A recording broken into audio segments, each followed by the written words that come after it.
Bonjour, Bitcoin consolide toujours. On va donc profiter de ce petit moment de calme pour faire un point sur les différents scénarios. Mais avant de commencer, n'oubliez pas que cette semaine, pour fêter les 3000 abonnés, il y aura 30 dollars à gagner. Pour participer, c'est très simple. Il vous suffit de vous abonner, de mettre un petit pouce bleu et de laisser un commentaire sous la vidéo. Le tirage au sort aura lieu en fin de semaine. Alors pour commencer, on va aller jeter un coup d'œil au petit timeframe. Donc il ne s'est pas passé grand chose depuis plusieurs jours. On est toujours dans ce petit triangle. Donc Bitcoin y consolide avant soit bien entendu une nouvelle reprise haussière et une poursuite du rebond entamé depuis les environ 30 000 dollars, soit tout simplement casser le triangle, casser la trendline haussière long terme, hein. Comme vous pouvez le voir, c'est la trendline qui dure depuis le Covid de l'an dernier. Donc bien entendu, ce serait très riche si on clôturait sous le triangle et sous la trendline. Mais pour l'instant, rien de spécial. Alors, en une heure, rappelez-vous, on avait une sorte de petite épaule tête-épaule, hein. Donc on a cassé la base de cette épaule tête-épaule et on a été rejeté. Et là, on est en train plus ou moins de la retester. Donc bien évidemment, si on la casse, il y aura sûrement un retour, encore une fois, sur le bas du triangle. Alors, certains pourraient me dire, comment ça se fait qu'on n'est pas parti rechercher le haut du triangle? Alors, ça, c'est tout simple, tout simplement parce qu'il y avait des résistances sur la route. Notamment, alors, on va passer peut-être même pas en H4, mais en daily. Alors déjà, le triangle, là, c'est le triangle avec les mèches. Si par exemple, vous le prenez avec la base, vous voyez, des bougies ici, vous voyez qu'on est revenu tester le haut de ce petit triangle. Alors moi, je préfère le laisser avec les mèches, tout simplement parce que en cas de cassure, au moins on est sûr d'avoir cassé le triangle. Si je le mets comme ça et qu'on casse ici, ce sera le petit triangle qu'on a cassé, mais moi je préfère la cassure du grand triangle, c'est beaucoup plus sûr. Donc on avait le haut du mini triangle, on avait également, bien tout simplement, on va se mettre un petit fibo de la baisse qu'on a connue là. Et vous pourrez voir que comme d'habitude, on est revenu parfaitement toucher les 0,618. Donc voilà, ce point là aussi qui, comme vous le savez, fait souvent résistance. Et on avait également, hop, alors, le ruban H4. Voilà, ruban H4 qui fait résistance depuis les 60 000 dollars, quasiment les 60 000 dollars. Alors, on est passé dessus en dessous les 57 000 dollars. Vous voyez, on n'a jamais réussi à clôturer au-dessus. Quand on est parti rechercher les 40 000 dollars, voilà, on a fait un léger breakout au-dessus, mais on n'a pas réussi à clôturer de bougie au-dessus. Donc voilà, une fois de plus, il fait résistance. Bien entendu, ce sera un joli signal haussier si on arrive à faire des clôtures au-dessus du ruban H4. Euh, mais bien entendu, il faudra également casser le triangle. Parce que si on casse le triangle H4 mais qu'on est rejeté par le triangle, voilà, donc il faudra attendre bien entendu la cassure du ruban et validation par la cassure du triangle pour espérer continuer la hausse. Donc en daily, on a eu un petit lors de la cassure justement de la base de l'épaule épaule, on a également une validation daily des indicateurs donc qui sont passés bullish. Donc on a le stock RSI qui est bien haussier et au-dessus de la zone de survente. Et on a également le MACD qui a croisé bullish et des bougies vertes qui se sont formées. Donc les indicateurs sont plutôt aussi en daily, mais rien n'est gagné. Pourquoi? Tout simplement parce qu'on est toujours dans le triangle. Donc tant qu'on n'a pas de sortie du triangle pour valider graphiquement les indicateurs haussiers, eh bien rien n'est encore joué. Bien entendu, ce qu'on veut voir aussi, le daily c'est bien, mais comme vous savez, même en daily, on a quand même pas mal de faux signaux. Donc ce qu'on attend nous, pour vraiment avoir un joli mouvement haussier, au moins à moyen terme, et aller rejoindre peut-être cette zone-là, c'est la validation en 3 jours. Et en 3 jours, on n'a encore rien du tout. Le stock RSI est toujours bearish et en plus en zone de survente. Et le MACD est toujours orienté à la baisse. On n'a pas encore eu de croisement bullish et encore moins de bougies vertes. Donc voilà. Mais si jamais dans les jours qui viennent, on casse le triangle à la hausse, le ruban en H4 et qu'en plus on a une validation en 3 jours, il faudra s'attendre à continuer le rebond et aller rechercher plus haut les prochaines résistances sur la route. Alors bien entendu, comme vous le savez, la première grosse résistance aux alentours de 41 000, aux alentours des 41 000 $. Et ensuite, ben, tout simplement, je vous rappelle qu'on a la vidéo là, Bitcoin face aux grosses résistances, où là, toute la vidéo, justement, on s'intéresse aux résistances qu'on devra affronter et pourquoi ces zones font résistance. Voilà, donc si ça vous intéresse, on ne va pas les revoir aujourd'hui, il suffit d'aller voir la vidéo en question. Ensuite, un petit coup d'œil pour finir sur ça, sur le RSI. Donc, en daily, on a toujours des divergences, on est toujours sous une divergence haussière. Donc je vous le rappelle, on met en linéaire pour mieux les voir. Donc vous voyez là on fait un plus bas et là un double bottom, et là on fait un plus haut et un plus haut. Donc double divergence haussière. Ce qu'on veut voir maintenant, c'est une validation de la divergence haussière. Donc pour valider une divergence sur le RSI, il faut casser la base. Alors hop, un peu plus bas, voilà, peu importe. Il faut casser la base, vous voyez, de la divergence. Donc il faut casser les environ 40. Donc pour l'instant, c'est pas fait. Vous voyez, on a été rejeté pile poil justement. Il y a ça aussi qui a fait résistance.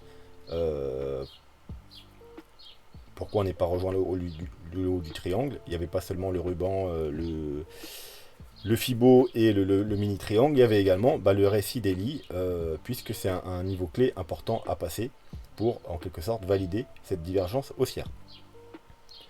Voilà, et bien entendu, à plus long terme, ça vous le savez, mais je le répète pour ceux qui ne regardent pas les vidéos, ce qu'on veut voir, c'est casser cette trendline baissière sur le RSI qui dure depuis le mois de janvier. Et là, ça nous indiquera probablement un mouvement haussier plus long terme. Voilà, ensuite, on va passer au sujet principal du jour, donc c'est-à-dire l'analyse un peu plus moyen-long terme. Qu'est-ce qui pourrait se passer si on casse le range ou le triangle, hein. Donc on est dans un triangle, mais on est également dans un range. Range qui pourrait être délimité par, comme je vous l'avais dit dans la vidéo précédente ou celle d'avant, ces deux moyennes mobiles, donc qui sont la moyenne mobile 200 et 300 en daily. Vous voyez, on est venu taper pile sur la moyenne mobile 300, on a rebondi jusqu'à la moyenne mobile 200. On est revenu une fois taper la moyenne mobile 300 pour rebondir sur la moyenne mobile 200, donc on est coincé entre ces deux moyennes mobiles et on est plus ou moins coincé également entre ces deux Fibos, donc 38,2 et 0,5 depuis le bottom qu'on a connu au mars de l'an dernier jusqu'au sommet. Donc si on casse ce range, qu'est-ce qui pourrait se passer? Alors j'ai été jeter un coup d'œil ces derniers jours aux grosses chaînes YouTube françaises ou américaines et ils sont principalement tous d'accord pour dire que si on cassait ce range, donc si on cassait en gros les 30 000 $ à la baisse, on irait fort probablement rejoindre directement les 20 000 $. Pourquoi? Tout simplement car on est monté très vite et comme vous savez, ces niveaux-là de 20 000 à 30 000, on les a fait qu'une fois, vu que c'était le top ici en 2018, fin 2017, début 2018, on les avait jamais atteints, dépassé ce niveau. Donc du coup, on n'a que ce mouvement pour créer des supports et des résistances. Mais malheureusement, vous voyez, on est monté pratiquement d'un coup des 18 000 jusqu'aux 42 000. Donc on n'a créé pratiquement aucune zone de support. Donc quand on n'a pas de zone de support, et bien tout simplement, il est fort possible qu'on traverse tout et effectivement qu'on casse tout et qu'on ait rejoindre les 18-20 000 $. En plus, aux 18-20 000 $, on a les Fibos intéressants, la zone de rechargement, donc les 78,6, 76,4, qui sont situés entre les 16 900 et les 18 400 $. Donc c'est un niveau tout à fait clé, c'est aussi le dernier top. Donc effectivement, il y a des chances pour que ça arrive, mais, parce que vous savez avec moi, il y a toujours un mais, ça m'étonnerait quand même. Pourquoi? Parce que tout simplement, tout le monde s'attend à ça. Voilà. Et je vous l'ai déjà dit plusieurs fois, quand tout le monde s'attend à quelque chose, en général, c'est pas ce qui se produit. C'est à peu près la même chose, vous saviez, le gros support ici, là, les 38,2, les 41 000 environ dollars, 41 000, 42 000 $. Je vous en avais parlé longtemps, pendant toute cette période-là, quand les gens ils s'attendaient à des 100 000 ou 200 000, nous, on s'intéressait aux 42 000 $. Mais une semaine ou deux avant qu'on chute, il y avait tout le monde qui s'était mis à parler également de cette zone. Et du coup, je vous avais fait une vidéo et je vous avais dit, attention, si tout le monde parle de cette zone et si tout le monde attend que le Bitcoin reteste cette zone et que cette zone tienne et que tout le monde va faire ses achats ici, il est fort peu probable que le niveau tienne. Je vous avais dit, il y a deux solutions. Soit on va pas y aller, on va s'arrêter un peu avant, comme ça les gens qui veulent acheter, bah, ils pourront pas acheter et ils devront acheter plus haut si ça repart. Ou soit tout simplement, eh ben, on va carrément traverser parce que le marché ne peut pas faire gagner tout le monde. Je vous avais dit, c'est pas possible qu'on ait aux alentours des 40-42 000, que tout le monde fasse ses petits achats tranquillement, et puis que le BTC repart à la hausse et que tout le monde gagne. Non, ça n'existe pas. Donc je vous avais dit que c'était vu que tout le monde et que tous les youtubeurs ils commençaient à parler de la zone qu'on parlait depuis nous des semaines, et bien du coup ce scénario-là était vraiment peu probable qu'on s'arrête aux alentours des 42 000 et que tout le monde achète et que ça reparte à la hausse. Donc ben, voilà, c'est ce qui s'est passé, du coup ça a tout traversé et on est parti chercher des zones beaucoup plus basses. Et bien là, c'est un peu la même chose. Si tout le monde attend que le Bitcoin maintenant il reteste les 18 000, 20 000, on parle même des 17-20 000 $, il est fort peu probable que le Bitcoin il chute directement aux 17-20 000 $, que tout le monde achète et que le Bitcoin repart directement à la hausse et que tout le monde soit gagnant. Encore une fois, c'est impossible. Donc, encore une fois, il y a deux scénarios. Soit on va transpercer cette zone, il y aura peut-être un petit rebond avant, hein, vu que des gens ils vont faire des achats. On va peut-être y aller, faire un petit rebond, et ensuite recasser pour aller chercher beaucoup plus bas. Donc ça, notamment, c'est le scénario si on est en bear market. Vous savez que si on est en bear market, on avait fait une vidéo, alors, je ne sais pas si je peux vous la retrouver.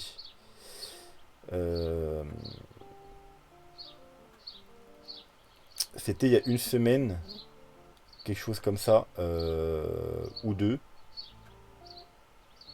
Alors je vous la laisserai en commentaire du coup parce que... Ah voilà, c'est là. Je pense que c'est celle-là. Bitcoin à des 1000 $, c'est possible. Je crois que c'est celle-là. Je vérifierai, je vous laisserai en commentaire. On a fait tout simplement une estimation. Si le bear market, on était en bear market, quelles seraient les cibles potentielles. Et on avait vu que la grosse cible, c'était aux alentours des 10 000 $. Donc vous irez voir la vidéo, je vous confirmerai en commentaire. Mais voilà, vous saurez pourquoi si on est en bear market, les 10 000 $ sont la cible principale. Si bien évidemment le top a été trouvé aux 65 000 $. Donc voilà, donc premier scénario, le niveau des 20 000 $, il ne tiendrait pas et on irait voir beaucoup plus bas, probablement aux alentours, pourquoi pas aux alentours des 10 000 $. Deuxième scénario, c'est tout simplement qu'on ne va pas atteindre cette zone. Donc les gens vont attendre pour acheter le Bitcoin ici, mais malheureusement, on va s'arrêter avant. Et si on s'arrête avant, où c'est qu'on pourra s'arrêter? Bien, tout simplement, d'un point de vue FIBO, déjà vous voyez qu'on a le 0,618 qui est le FIBO le plus important, qui situe aux alentours des 27 000 $. Donc ça pourrait très bien s'arrêter ici. Et puis ce serait parfait. En fait, ça serait une sorte de fake out vers le bas. Vous voyez, on casse les 30 000, tout le monde s'attend à ce qu'on crache vraiment énormément, et puis on s'arrête juste un peu plus bas pour faire une petite mèche un peu en dessous, et on repart à la hausse, et on piège tout le monde, et après les gens ils seront obligés d'acheter bien plus haut, une fois qu'ils auront compris qu'ils se sont fait avoir, et qu'on n'irait pas voir les 20 000 $, et ils achèteraient du coup bien plus haut. Alors, au niveau de ce FIBO 0,618, on a également autre chose. Alors, on va passer en mensuel, et on va se mettre les moyennes mobiles. Voilà, on va s'enlever celles qui ne servent pas. Voilà, et comme vous pouvez voir, on a quelle moyenne mobile qui se situe à peu de choses près au même niveau que le FIBO 0,618. Tout simplement la EMA 21, mais ce coup-ci, monthly. Donc vous voyez, moyenne mobile importante, hein, qui fait support souvent dans les bull runs. Même ici, avant le crash, vous voyez, hop, elle a fait support, on a fait un rebond. Ici également, elle a joué support avant d'être cassée. Donc, moyenne mobile important. La EMA 21, vous savez qu'elle a énormément d'importance. Et là, c'est du mensuel. Donc, voilà. Moi, c'est peut-être le scénario à privilégier. On s'arrête ici, aux alentours des 26 000, 27 000 $, 28 000 $. En gros, entre les 26 et les 28 000 $. Sur le 61.8, sur la EMA 21. Tout le monde attendra le Bitcoin aller plus bas et du coup, ça n'arrivera pas et le Bitcoin repartira à la hausse. bien évidemment, voilà, ça c'est le scénario pour l'instant que je privilégie. Et si bien évidemment on casse ce niveau, eh bien le scénario qu'on cassera également celui-là sera mon scénario préféré. Mais je pense pas qu'on va s'arrêter pile poil là où tout le monde attend et que tout le monde va faire ses achats ici et que tout le monde en sortira gagnant. C'est très rarement le cas sur les marchés financiers. Du coup, on va aller voir à quoi ça correspond au niveau de notre plan Elliott Wave. Donc, comme rappelez-vous, on avait, alors on va se mettre en weekly parce que là on n'y voit rien. On va même se mettre en daily. On avait trois scénarios possibles. Donc il y a les deux scénarios beer, c'est-à-dire qu'on a une correction qui va durer assez longtemps. Donc le premier scénario beer, c'est une ABC. Donc c'est en orange là, vous voyez la A en orange. Alors je vais la mettre peut-être un peu plus grosse pour qu'on la voie. Voilà. La A, la B, la C. Donc du coup, une ABC, vous savez que c'est en 5, 3, 3. Donc là, on sera en train de faire 1, 2, 3, 4. Et là, eh bien, on sera en train de construire probablement la vague 5.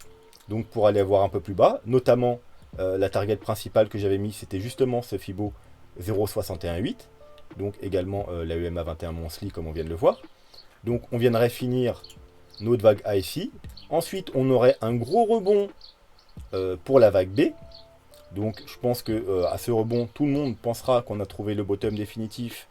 Comme je vous ai dit, en retard, vu qu'ils n'auront pas acheté ici, vu qu'ils attendront les 21 000, les 20 000, eh bien ils commenceront à acheter un peu plus haut.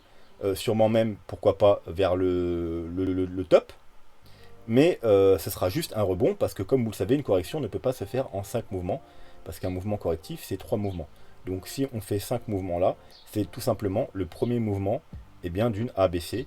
Et donc ensuite, après ce fort rebond, qui pourrait nous ramener justement vers autour des 40 000, 45 000 $, eh bien on aurait tout simplement la vague C, encore une fois, en 5 mouvements. Et ce coup-ci, pour aller chercher, pourquoi pas les 20 000 $, ou même plus bas, pour aller chercher plus bas. Donc ça, on n'y est pas encore. Voilà, donc ça, c'est le premier scénario, le scénario beer. On a également un scénario beer mais non en 5 mouvements, mais en 3 mouvements. Du coup, 1, 2, 3, là on aurait déjà trouvé le bas, en gros, de la première vague. Ensuite, on ferait un gros rebond, donc qu'on n'a pas, théoriquement pas terminé. Et ensuite, une dernière vague haussière. C'est un peu le même scénario qu'ici, sauf qu'il va se faire en 3, 3, 3, tout simplement. Ce sera une W, X, Y. Voilà.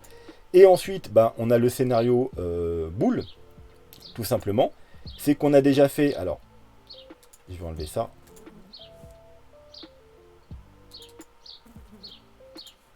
C'est qu'on a déjà fait une A, B, C. Voilà. Et qu'on a trouvé le bottom. Tout simplement. Voilà. Ça, c'est le scénario boule. C'est-à-dire, le bottom a déjà été trouvé. On a fait une petite correction en ABC classique.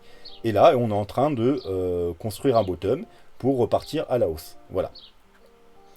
Donc ça, c'était un petit rappel par rapport au plan Elliott Wave. Et je vous rappelle, sinon, la correction, c'est une correction 3 d'une une vague 1 qu'on a commencé au bottom en décembre. On a trouvé le sommet en juin 2019. La vague 2 qui s'est fait en mars l'année dernière. Là, le gros bull run qu'on a connu, c'est une vague 3. On attend une vague 4 avant une dernière grande vague 5 pour aller rechercher aux alentours des plus de 100 000 $. Et notamment, vous pouvez regarder la vidéo d'hier, d'il y a 2 jours. On a une target précise par rapport... Alors, est-ce que je vais le retrouver? Hop. Par rapport... Alors, on n'a pas assez d'historique ici. Voilà, à cette courbe de croissance logarithmique, hop, qui nous donnerait un Bitcoin aux alentours des 125 000 $. Mais allez regarder la vidéo, vous aurez beaucoup plus de détails. Voilà, on va se rester là pour ce soir. On va rester dans les vidéos courtes. Comme mon état de santé, il n'est pas encore au top. Alors, merci d'ailleurs, je vous remercie pour tous les messages de soutien que j'ai reçus. Donc oui, j'ai été voir le médecin aujourd'hui, mais je ne sais pas encore de quoi il en retourne, puisque la radio, je la passerai que demain. Donc je ne sais pas encore si c'est grave ou pas. Mais vous inquiétez pas, même si je dois porter une attelle ou un plâtre, je continuerai à faire des vidéos de la main gauche. Voilà, sur ce, je vous souhaite une bonne soirée, soyez prudents, prenez soin de vous, et je vous dis à bientôt. Tchuss.